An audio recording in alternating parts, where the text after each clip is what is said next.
Timberwolves was your PR person at that time. Aaron goes, okay, she's ready.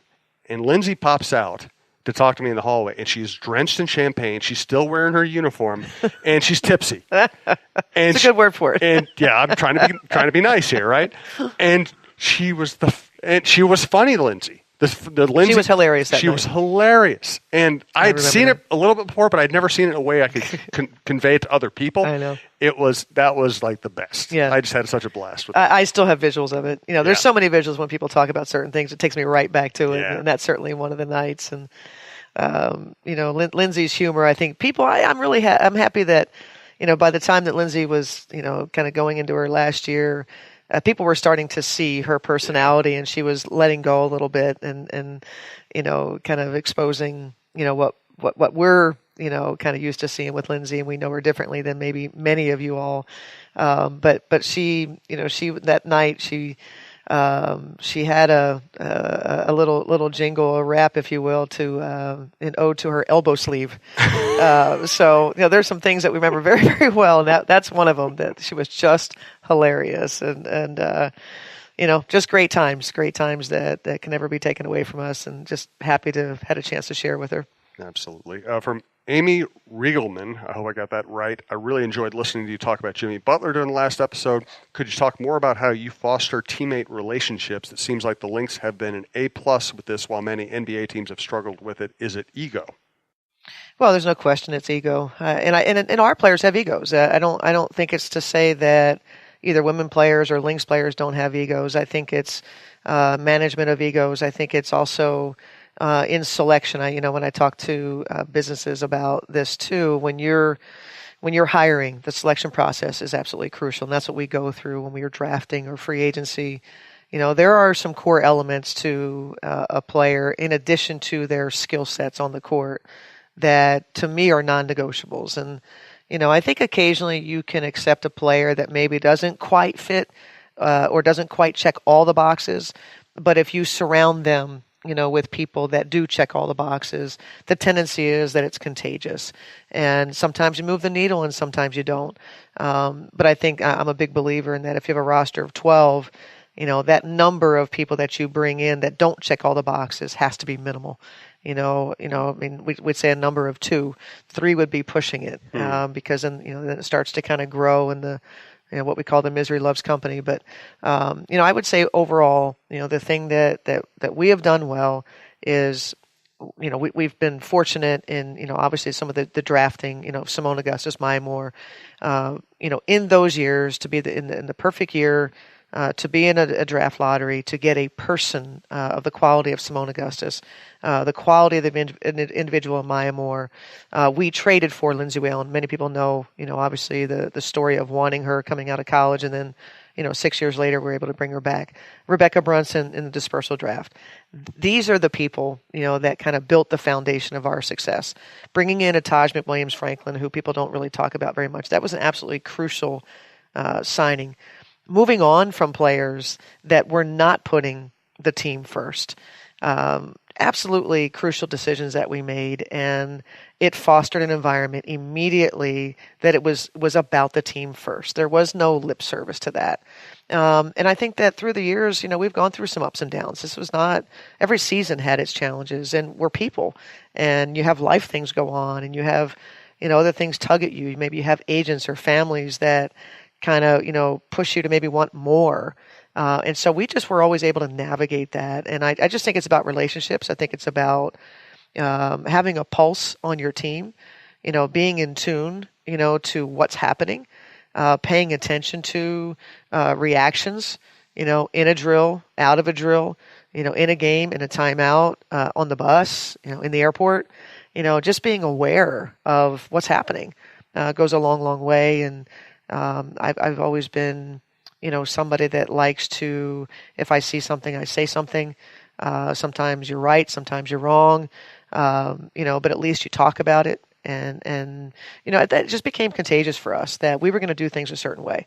And it was going to be about strong relationships and the value of that it was going to go well beyond our years playing on the basketball court. That's what we all wanted. And we were fortunate to be able to get, that number of players to do it at a high level.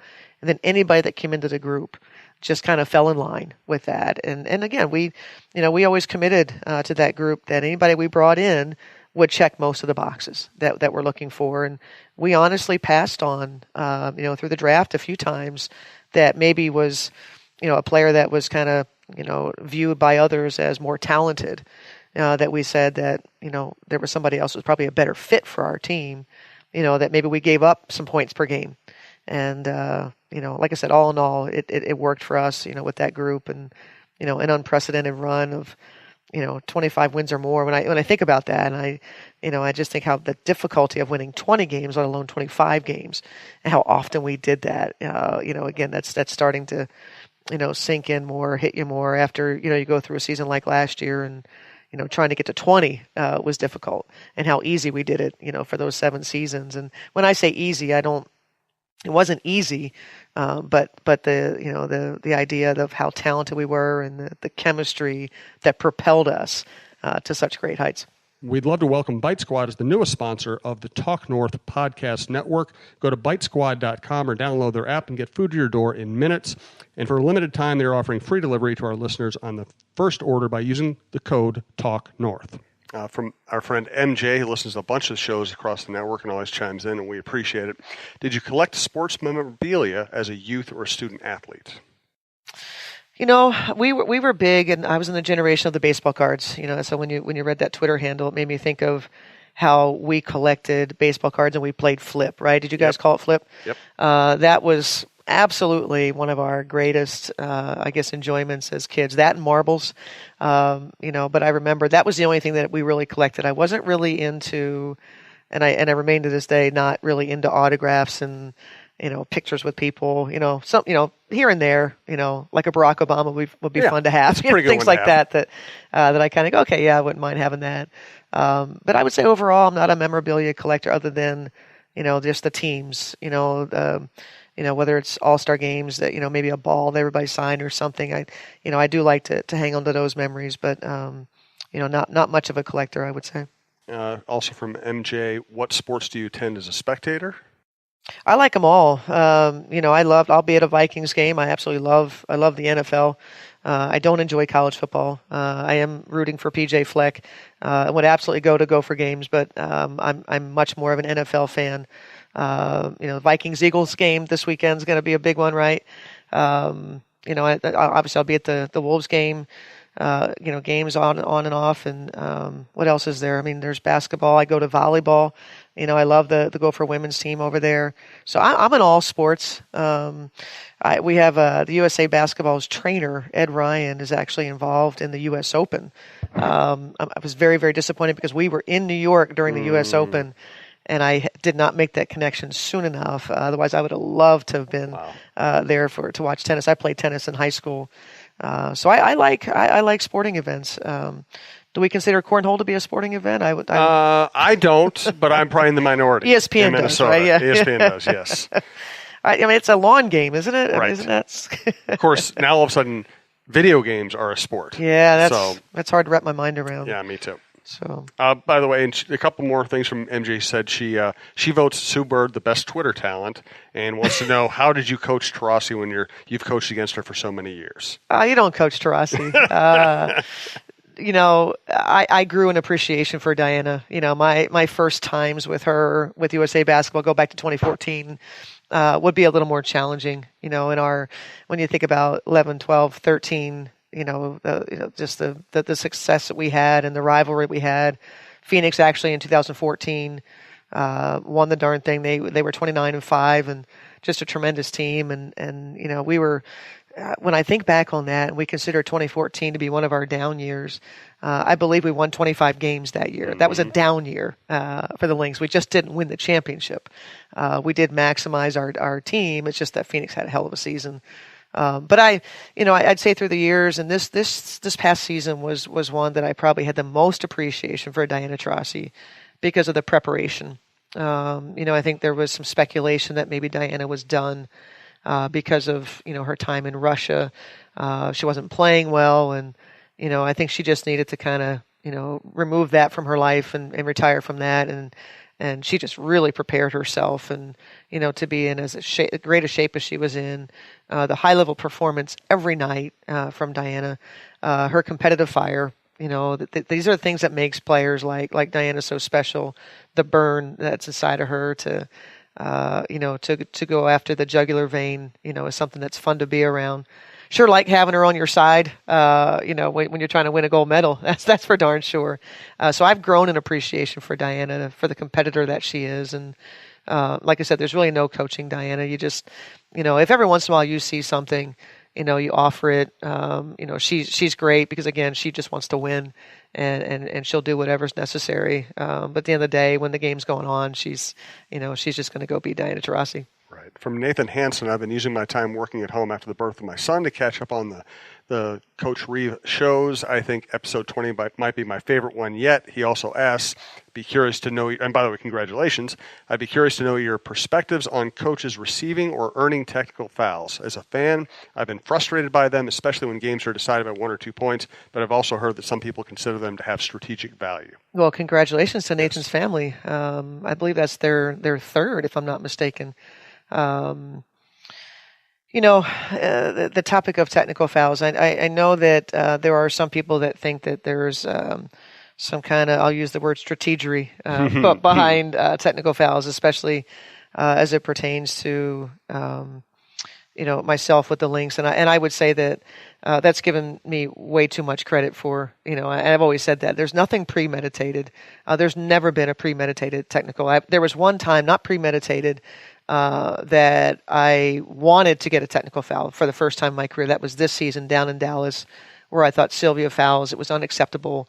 There had been a series of games that where I felt like the contact was excessive, and I just didn't think it was right.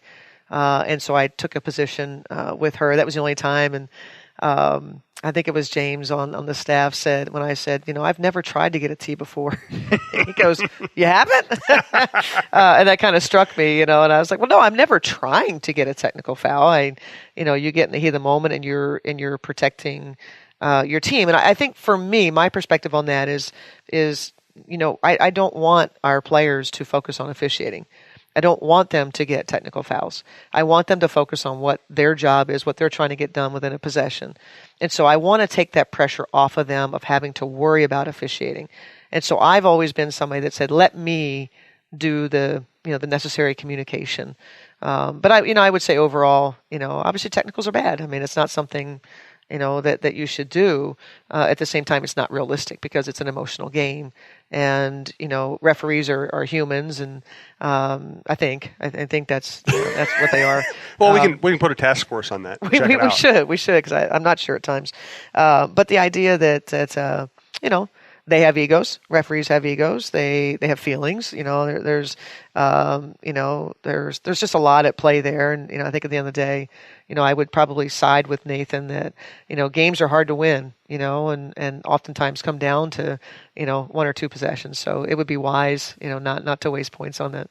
From Marcus Starr, how would you deal with the Jimmy Butler situation? Now, Cheryl really gave an incredibly good and thorough answer on that topic last week, so I don't want to make her go through the same thing. Do you have any new thoughts on the Jimmy Butler situation? No, I think, just like I said, I'm disappointed, and but through the years as a coach, as a leader, you learn that people will disappoint you, and how you deal with that disappointment is crucial. And I think that our franchise is navigating that as best as possible. The show goes on. There is no player that's bigger than the franchise, and this show goes on. And I know that Tibbs and the team are hard at work, and they will grow from this, and maybe they will, in some ways, be there's an element to that might empower them, to do things. But at the end of the day, this is a business, and Jimmy has to look out for himself as he's doing. You like for him to put the team first. That hasn't happened. It is about, what he wants, and like I said, that's disappointing, and, this will work out. I know that Tibbs and Glenn are going to work closely together to make sure that they get the best deal possible. And, whenever it resolves itself, I think we'll all be better for it. From Amir Eldomiyati, I hope I get your name right. Apologize if I didn't. Two things. How over time have you come to understand the crazy routines of your players, and what is your routine as a coach? That's question number one. Well, that's loaded.